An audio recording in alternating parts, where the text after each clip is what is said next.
अस्सलाम वालेकुम। Welcome to my YouTube channel Farwa Khalid novel. कैसे हैं आप सब? उम्मीद है सब आप खैरियत से होंगे। मैं हाजिर हुई हूँ आपके सामने नावल गुरबत हिज्र में इश्क अज़ कलम फरवा खालिद किस नंबर 2 के साथ। नावल शुरू करने से पहले मेरे चैनल को लाइक कर दें, सब्सक्राइब कर दें और शेयर करना ना भूलें। शुरू करते हैं नावल की दूसरी किस्त। यशपाल खान अफरीदी के ना होने का सबसे ज़्यादा फ़ायदा फ़ाइका और इसके कज़न बिलावल को हुआ था, जो एक कंपनी के सीईओ थे। यशपाल खान अफरीदी इतना कमज़ोर इंसान निकलेगा मुझे अंदाज़ा नहीं था। बेचारा चच मीटिंग ख़त्म होते ही फ़ाइका उसामा के करीब आई थी। बेचारा वो नहीं, बेचारी तुम हो फ़ाइका, जिसने यशपाल खान अफरीदी जैसे शख्स को छोड़ा है। तुमने धोखा दिया है इसे, जिस पर एक दिन बहुत पछताओगी तुम। उसामा ने बहुत मुश्किल से अपनी नफ़रत पर काबू पाते इसे जवाब दिया था। मैंने धोखा नहीं दिया इसे, सब सच बताया था कि मैं इस जैसे नाकाम इंसान के साथ ज़िंदगी नहीं गुजार सकती, जिसे अपने अलावा किसी और की परवाह नहीं है, जिसकी अना और अक्कड़ इसे दूसरों के सामने झुकने भी नहीं देती। जो शख्स अपने पूरे ख़ानदान को छोड़ चुका है, वो भला अपनी बीवी के साथ मुखलिस कैसे रह सकता है? तुम खुद भी अपने दोस्त की इन खामियों से बहुत अच्छी तरह वाकिफ़ हो, मगर तुम दोस्त हो ना, इसलिए तुम बोलते नहीं हो। मगर जो लोग भी यशपाल खान अफरीदी को जानते हैं, इन सबको पता है कि वो कितना घमंडी इंसान है। औरत ज़ात की इज़्ज़त करना नहीं आता इसे सिर्फ अपनी मनमानियाँ करनी आती हैं। इस वजह से वो आज अकेला रह गया है। मैं आज भी मोहब्बत करती हूँ इससे, मगर इस शख्स को ना तो मेरी कदर है और ना ही मोहब्बत की। इसे सिर्फ अपनी तकलीफ़ की परवाह है। फ़ाइका एक ही सांस में बोलती अपने अंदर की भड़ास उसामा पर निकाल गई थी, जो कभी इसका भी दोस्त था। यशपाल, उसामा, फ़ाइका, हमना और बिलावल पांचों यूनी फेलो थे और एक दूसरे से बहुत गहरी दोस्ती भी रखते थे। मगर आहिस्ता आहिस्ता बदलते हालात ने इनकी दोस्ती पर बहुत गहरा असर डाला था। जैसे ही मोहब्बत दोस्ती के बीच आई थी, इसने सब कुछ ही बिखेर कर रख दिया था। यशपाल और फ़ाइका एक दूसरे से मोहब्बत करते थे और उसामा सब दोस्तों में से यशपाल पर सबसे ज़्यादा जान छिड़कता था। मगर कुछ ऐसा हुआ था जिसने ना सिर्फ फ़ाइका और यशपाल को जुदा कर दिया था, बल्कि इनके पूरे ग्रुप को बिखेर कर रख दिया था। किस मोहब्बत की बात कर रही हो तुम? अगर तुम यशपाल से मोहब्बत करती होती ना, तो इसे बर्बाद करने के लिए इसकी कंपनी की तमाम अहम फाइल्स का गलत इस्तेमाल ना करती। इसे नीचे दिखाने के लिए इसकी इतनी मेहनत से खड़ी की कंपनी का दिवालिया ना निकालती। आज इस कॉन्ट्रैक्ट की वजह से तुम लोग इतने उछल रहे हो ना, ये सारी मेहनत यशपाल की है, जिसे चोरी करके अब तुम लोग अपने मतलब के लिए इस्तेमाल कर रहे हो। मोहब्बत का न सही, मगर दोस्ती का लिहाज तो कर लेती। यशपाल खान अफरीदी ने तुम्हें सच्चे दिल से दोस्त माना था, इसीलिए इसने तुम्हारे खिलाफ कोई कानूनी कार्रवाई नहीं की। अगर वो करने पर आता तो तुम्हें खड़े खड़े गिरफ्तार करवा सकता था। तुम दोनों एहसानमंद हो इसके कि इसने कुछ नहीं कहा तुम लोगों को, वरना ये सवाल की पहुंच से तो तुम बहुत अच्छी तरह वाकिफ हो। उसामा को इस वक्त फ़ाइका बहुत ज़्यादा बुरी लग रही थी। यशपाल खान अफरीदी एक दिन ज़रूर पछताएगा और मेरे पास वापस भी ज़रूर आएगा। तुम देख लेना मेरी मोहब्बत की ताकत को। इतना गलत कर कर गुजरने के बाद भी फ़ाइका पर उम्मीद थी यशपाल इसे कभी नहीं भूल पाएगा। गलत फहमी की दुनिया में जीना छोड़ दो फ़ाइका, मुश्किल हो जाएगी तुम्हारे लिए। मेरा दोस्त एक बार जिस शय को छोड़ दे तो दोबारा ऐसे कभी मुंह नहीं लगाता, और ये बात तो तुम भी बहुत अच्छे से जानती हो। उसामा इस पर बहुत गहरा वार करता वहां से निकल गया था। फ़ाइका गुस्से से मुठियां भींचे वहां खड़ी की खड़ी रह गई थी। यशपाल खान अफरीदी सिर्फ और सिर्फ मेरा है। वो मुझसे मोहब्बत करता है, किसी और को कभी नहीं हो सकता। अगर इसे मेरे होने ना होने से इतना फ़र्क ना पड़ता तो आज इस हाल में खुद को घर में बंद करके ना रखता। तुम्हें बर्बाद किया है मैंने, क्योंकि तुम्हारी गलती थी। फ़ाइका मगरूर अंदाज में बोलती वहां से हट गई थी। बड़े बड़े दरख्तों से भरा घना जंगल इस वक्त फायरिंग के शोर से गूंज रहा था। तमाम परिंदे और जानवर खौफ के मारे इधर उधर भाग रहे थे। अमान शराजी गन उठाए अपने शिकार पर फोकस किए खड़ा था। साईं, एक बुरी बुरी खबर है। मुलाजिम की बात पर इसकी पेशानी की रगें बाहर को उभर आई थीं, मगर इसने अपने शिकार से निगाहें नहीं हटाई थीं। बोलो। गन पर इसकी गिरफ्त मजीद मजबूत हुई थी। इसकी अंगली ट्रैगर पर जमी हुई थी। साईं खान हवेली की साईं खानों की हवेली से खबर आई है, उन्होंने अपनी बेटी का रिश्ता तय कर दिया है आबाद बलोच के साथ। इन अल्फाज के साथ ही वो मुलाजिम लड़खड़ाकर पीछे हटा था, क्योंकि एक साथ कई फायर किए गए थे जिनकी आवाज़ इतनी खौफनाक थी कि इर्द गिर्द खड़े अफराद का दिल भी दहल गया था। इससे भी कई ज़्यादा खतरनाक अमान शराजी के चेहरे के तासुरात थे। साईं, इसके खास आदमी जिब्रान ने इसे पुकारा था, मेरे पीछे कोई ना आए। वो गन वहीं फेंकते एक जानिब खड़ी अपनी जीप पर सवार होता वहां से निकल गया था। किसी को भी इसके पीछे जाने की हिम्मत नहीं हुई थी। इस जंगल में अकेला फिरना खतरे से खाली नहीं था, मगर अमान शराजी को तो खतरों से खेलने की आदत थी। वो फुल स्पीड में जीप दौड़ाता बहुत दूर निकल आया था। जब इसने एक झटके से गाड़ी रोकी थी और मोबाइल निकाल कर कोई नंबर डायल किया था। अब्बास खान अफरीदी स्पीकिंग। दूसरी पर बेल पर इसकी कॉल रिसीव कर ली गई थी। अमान शिराजी बात कर रहा हूँ, कैसे हैं आप मेरे होने वाले ससुर जी? अमान शिराजी की बात पर अब्बास अफरीदी के माथे पर शिकने उभरी थी, जबकि होंठ गुस्से से भींच लिए थे। क्या हुआ बाबा? जुनैद ने बाप के करीब होते पूछा था। वहां मौजूद तमाम लोग अब्बास खान की जानिब मुतवज्जह हो चुके थे। उनके चेहरे के गुस्से से लाल पड़ती रंगत इन सबको परेशान कर गई थी। जब अब्बास खान अफरीदी ने फ़ोन स्पीकर पर करते सबको खामोश रहने का इशारा किया था। आप बहुत अच्छे से जानते हैं कि मैं आपकी बेटी की शादी कहीं और नहीं होने दूंगा। इसे मार दूंगा, मगर किसी और के नाम नहीं लगने दूंगा। और जो अपना हाथ इसकी जानिब बढ़ाएगा, इससे पहले इसके हाथ काटूंगा। फिर भी ये सब हरकतें क्यों कर रहे हैं तुम लोग? अपनी बेटी को खोने का बहुत शौक है, या आबाद बलोच के घर वालों को इसकी जान प्यारी नहीं है? अमान शिराजी का हर लफ्ज़ नफरत में डूबा हुआ था। मेरी बेटी नफरत करती है तुमसे, तुम्हारी शक्ल भी नहीं देखना चाहती। कैसे तुम जैसे दरिंदे से शादी कर दूं इसकी? अब्बास खान अफरीदी का बस नहीं चल रहा था कि अमान शिराजी इनके सामने हो और वो इसकी ज़बान काट दे, जो यूं बेधड़क होकर इनकी बेटी का नाम लेता था। तो मैंने कब कहा कि मैं किसी मोहब्बत के तहत हाथ मांग रहा हूँ आपकी बेटी का? मेरी नफ़रत इसकी नफ़रत से कहीं ज़्यादा है। मगर वो क्या है ना, मैं अमान शिराजी हूँ, जिसकी गैरत इसे कभी गवारा नहीं करेगी कि वो अपनी मांग को किसी और के नाम लगते देखे। जब इसे बचपन से मेरे नाम लगवाया गया है, तो अब इसे सिर्फ और सिर्फ मेरे नाम की दुल्हन बनना होगा, वरना मैं इसको अपने हाथों से ख़त्म कर दूंगा। फिर हाथ मलने के सिवा तुम लोगों के पास कुछ नहीं बचेगा। मेरे साथ इसको रुखसत करने के बाद तुम लोगों को इतना तो पता होगा कि वो जिंदा है। अमान शिराजी की बातें सुनकर वहां मौजूद तमाम अफराद गुस्से से पागल हो उठे थे।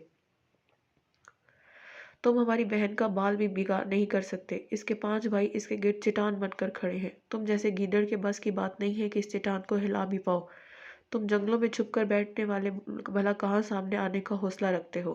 तुम इन गीदड़ भभकियों से नहीं डरने वाले। हम हतान अफरीदी अपने बाप से मोबाइल थामता गुस्से से दहाड़ा था, जिसके जवाब में दूसरी जानिब से गूंजने वाले अमान शिराजी के कहके से स्पीकर फटता महसूस हुआ।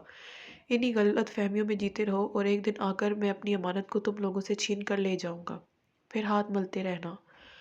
अमान शिराजी फ़ोन बंद कर चुका था। इसके साथ ही वहाँ बिल्कुल खामोशी छा गई थी। सब लोग अपनी अपनी जगह सुन बैठे थे। कोई भी इस बारे में कुछ भी नहीं बोल पाने की हिम्मत नहीं कर पा रहा था। हमें जल्द से जल्द कुछ करना होगा। हम इसको मज़ीद शेर बनने का मौका नहीं दे सकते। अब्बास बलोच जो कब से खामोश बैठा ये सारा तमाशा सुन रहा था, आखिर में खामोश नहीं रह सका था। और अगर जो वो कह रहा है इसने वो सब कर दिया, तो हमें जज्बात में आकर नहीं बल्कि सोच समझकर कोई भी कदम उठाना होगा। सोबल के साथ साथ तुम्हारी ज़िंदगी भी ख़तरे में है। जब वो यूं सरेआम धमकियां दे रहा है, तो ज़रूर वो अपने दिमाग में कुछ ना कुछ सोच बैठा होगा। अबाद बलोच के फादर रियाज बलोच कहीं ना कहीं अमान शिराजी की धमकियों से खौफजदा हो चुके थे। मुझे समझ नहीं आ रही आप सब लोग इतना डर क्यों रहे हैं। हम 2 ख़ानदान इस वक्त के पावरफुल ख़ानदान हैं, और वो अगर जब हम एक साथ जुड़ते हैं तो हमारी ताकत कई गुना बढ़ जाती है। वो अकेला शख्स भला हमारा क्या बिगाड़ पाएगा, जिसको यहाँ के लोग पसंद ही नहीं करते। अब बात को इन सब लोगों की इतनी खामोशी जिज कर रही थी। इसकी बात पर जुनैद ने तंजिया मुस्कुराहट इसकी जानिब उछाली थी। तुम अभी कुछ नहीं जानते अमान शिराजी के बारे में, इसलिए ऐसा बोल रहे हो। वो जो कहता है इस पर अमल करना अपना फ़र्ज समझता है।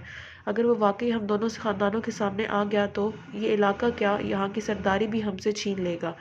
अदनान अफरीदी ने अबाद की मालूमात में इजाफा करते इसे हैरान कर दिया था।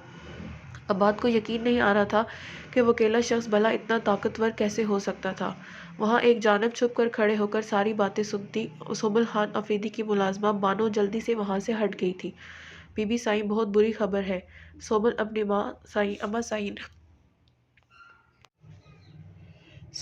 अम्मा साईं नाहिद बेगम की गोद में सर रखे बैठी थी। इसकी भाभियाँ और ख़ानदान की बाकी ख़वातीन भी वहीं बैठी हुई थी। जब हवास बाख्ता सी बानो अंदर आते बोली थी, क्या हुआ बानो? सोमल जल्दी से सर उठाती सीधी हुई थी। जब बानो ने नीचे आई फ़ोन कॉल और मर्दों के बीच होती तमाम बातें इन सब के गोशे गुजार कर दी थी, जिसे सुनते वहाँ मौजूद तमाम ख़वातीन के चेहरे पर परेशानी भरे तासुरात बिखर गए थे। जबकि सोमल खान अफरीदी अपनी मुठियाँ भींचे अपनी जगह से उठी थी। अम्मा साईं, वो घटिया शख्स मेरा नाम खराब कर रहा है और इसके खिलाफ कोई एक्शन क्यों नहीं लिया जा रहा? ये सब लोग जाकर एक बार में ही इसे ख़त्म क्यों नहीं कर देते? सोमल की गुलाबी रंगत शदीद गुस्से के मारे में लाल हो चुकी थी। सोमल, सब्र रखो, सब ठीक हो जाएगा। इसकी भाभी सोफिया उठकर इसके करीब आती इसका हाथ थाम गई थी। सोमल अफरीदी इस हवेली के हर फर्द की बहुत ज़्यादा लाडली थी। हवेली का हर फर्द इसके नखरे उठाने को हर पल तैयार रहता था। इसकी ज़रा सी बीमारी पर पूरी हवेली में हलचल मच जाती थी। कोई भी इसकी ज़रा सी तकलीफ़ नहीं देख सकता था।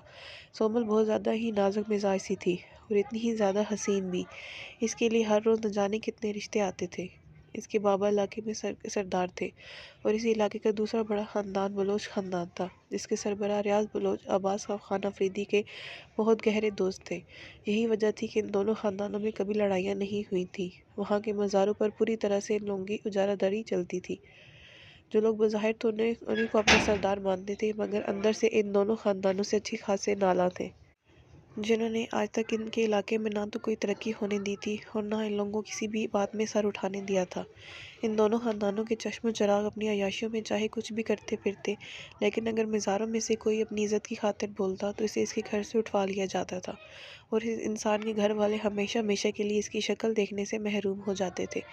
इस इतने ज़ुल्म के बावजूद इन दोनों ख़ानदानों के आगे झुकने को मजबूर थे और इस दिल ही दिल में अपने रब से ये हालात बदलने के दुआगो थे।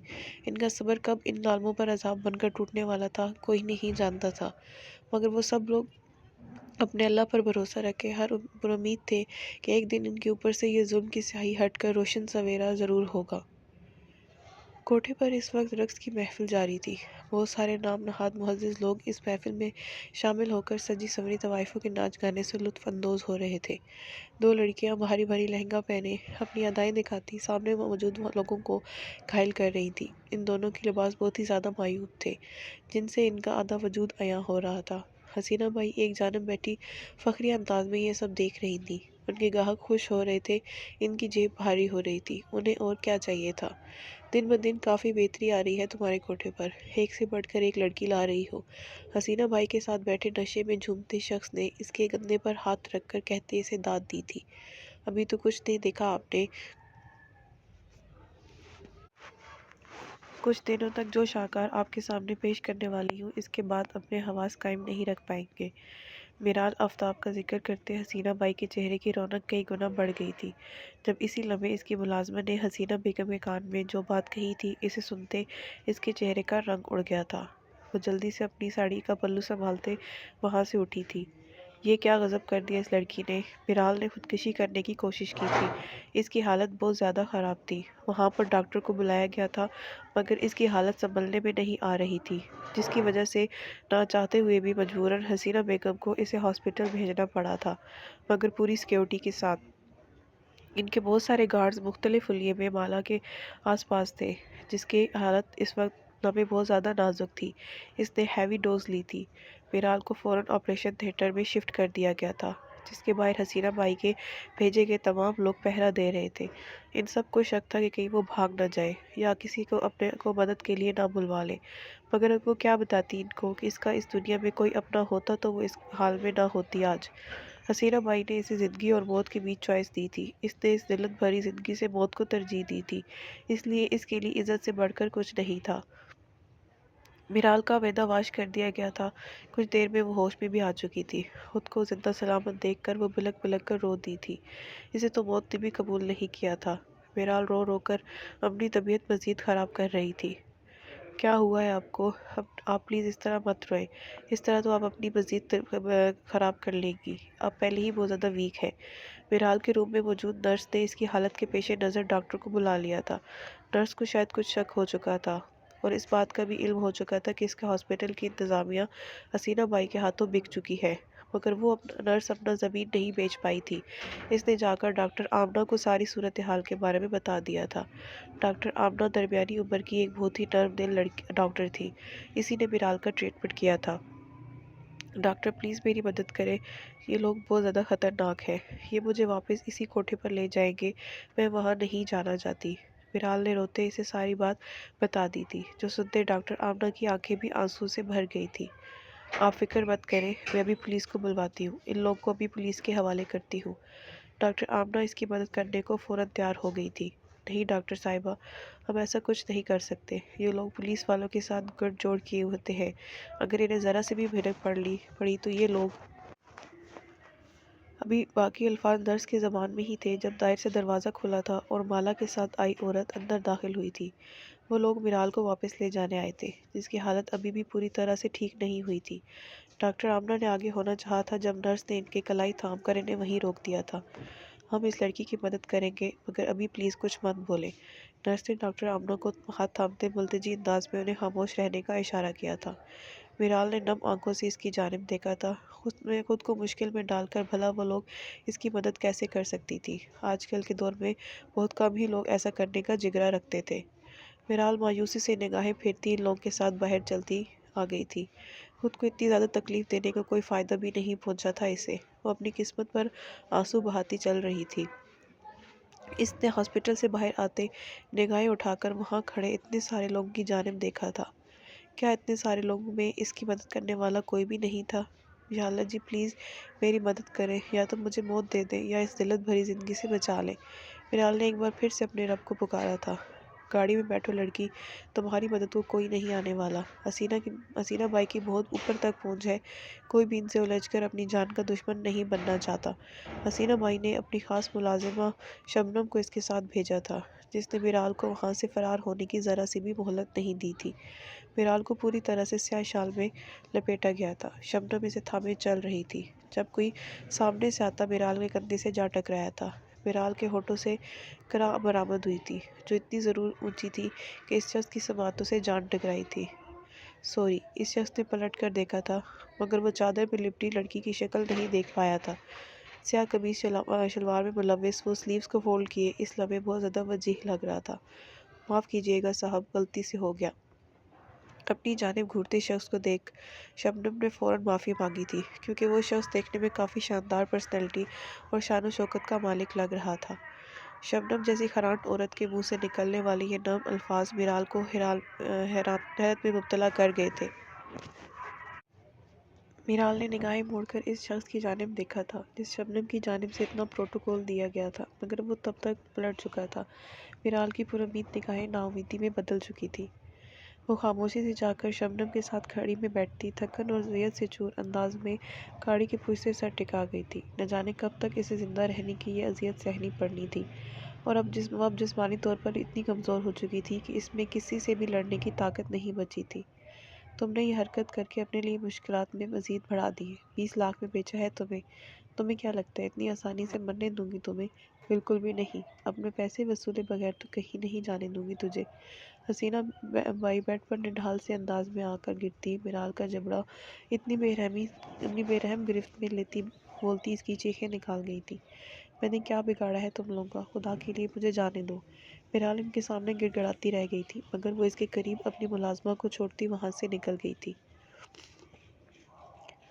یسوال خان افریدی ایک ہفتے سے اپنے گھر سے نہیں نکلا تھا اور نہ ہی گھر آئے کسی بھی فرد سے ملا تھا۔ اس کے ملازمین وہاں آئے ہر فرد کو یہ کہہ کر واپس بھیج دیتے تھے کہ یسوال افریدی گھر پر موجود ہی نہیں ہے۔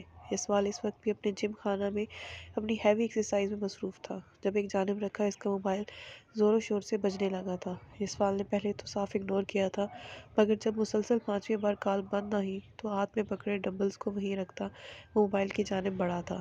کیا تکلیف ہے تمہیں؟ یسوال نے کال ریسیو کرتے ہی کھا جانے والی انداز میں پوچھا تھا، کیونکہ دوسری جانب اس کا دوست آفتاب تھا۔ بہت زیادہ تکلیف میں ہوں۔ یسوال جو فون بند کرنے کا ارادہ رکھتا تھا، اس کی اذیت میں ڈوبی آواز سن کر وہ تھم سا گیا تھا۔ کیا ہوا کہاں ہو تم اس وقت؟ یسوال ایک دم پریشان ہوا تھا۔ آفتاب کے انداز سے ایسا لگ رہا تھا جیسے اس نے ڈرنک کی ہو۔ ہما مجھے چھوڑ کر چلی گئی ہے۔